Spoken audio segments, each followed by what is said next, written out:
যেটার মধ্যে তোর কোনো কন্ট্রোল নাই, তার সাথে লড়াই করা বন্ধ করতে হবে।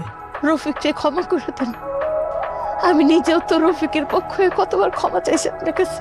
বাবা কিছু টাকা দিচ্ছে, বললো যে সামনে যেহেতু ঈদ, তোমার জন্য কিছু কিনতে, আমার জন্য কিছু কিনতে। আমি তোমার জন্য দেখো একটা পাঞ্জাবি কিনেছি। আচ্ছা, অসুবিধা নেই, বলতো কোথায় সেন্ড করতে হবে? বল। এই জায়গায় জি। এইখানটায়? জি।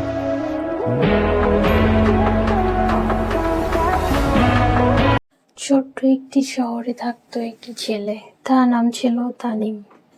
তানিম খুব সাধারণ একজন মানুষ, কিন্তু তার মনটা ছিল খুব স্বপ্নে ভরা। সে ছোট ছোট জিনিসে আনন্দ খুঁজে পেত।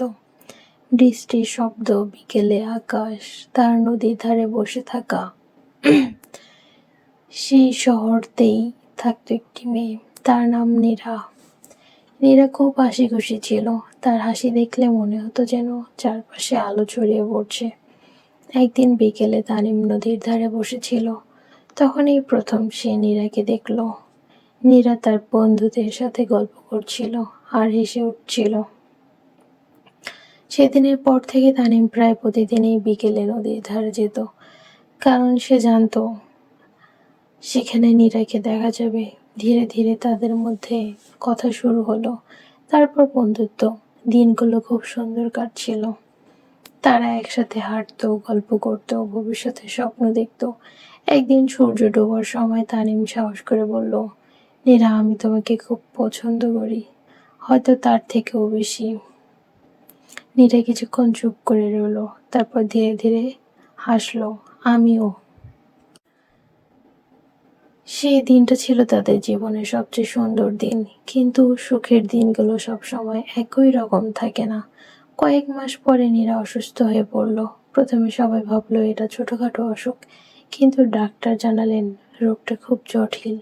তানিম প্রতিদিন হাসপাতালে যেত, নীরার পাশে বসে গল্প করত, অনেক হাসানোর চেষ্টা করত।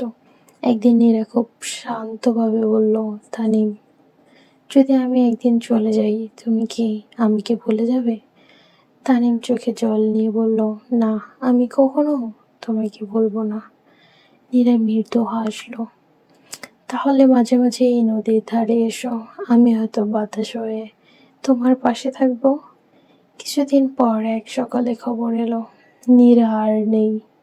সেই দিন থেকে তানিম মাঝে মাঝে বিকালে নদীর ধারে যায়, সূর্য ডোবার সময় আকাশের দিকে তাকিয়ে থাকে।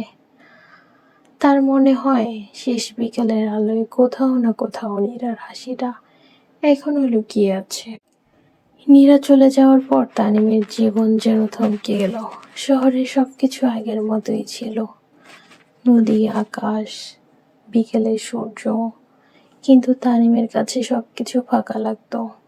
প্রতিদিন বিকেলে সে সেই নদীর ধারে যেত, যেখানে তারা একসাথে বসতো। সূর্য যখন ধীরে ধীরে ডুবে যেত, তানিম চুপচাপ আকাশের দিকে তাকিয়ে থাকতো। একদিন সে নদীর ধারে বসেছিল, হঠাৎ তার চোখে পড়ল মাটিতে রাখা একটি ছোট বাক্স। কৌতূহল নিয়ে সে বাক্সটা খুলল। ভেতরে একটা ডায়েরি ছিল। ডায়েরির প্রথম পাতায় লেখা, তানিমের জন্য। তানিমের বুক কেঁপে উঠল। সে ধীরে ধীরে পড়তে শুরু করলো। ডায়েরিতে নীরার হাতের লেখা, তানিম, যদি তুমি এটা পড়ো, তাহলে হয়তো আমি তখন আর তোমার পাশে নেই। আমি জানি তুমি খুব কষ্ট পাবে, কিন্তু আমি চাই না আমার জন্য তোমার জীবন থেমে যাক। তুমি আবার হাসবে, আবার স্বপ্ন দেখবে, আর মাঝে মাঝে এই নদীর ধারে এসে আমাকে মনে করবে, কারণ আমি বিশ্বাস করি ভালোবাসা কখনো হারিয়ে যায় না, শুধু রূপ বদলে যায়। তানিম ডায়েরিটা বুকের কাছে চেপে ধরল। তার চোখ দিয়ে নীরবে জল পড়ছিল। কিন্তু সেই দিন প্রথমবারের মতো সে আকাশের দিকে তাকিয়ে একটু হাসলো, কারণ সে বুঝতে পেরেছিল নীরা চলে গেলেও তার ভালোবাসা এখনো তানিমের জীবনে রয়ে গেছে। আর সেই শেষ বিকেলের আলোয় তানিম মনে মনে বলল, তুমি নেই, তবুও তুমি আছো আমার প্রতিটি স্মৃতির ভেতর।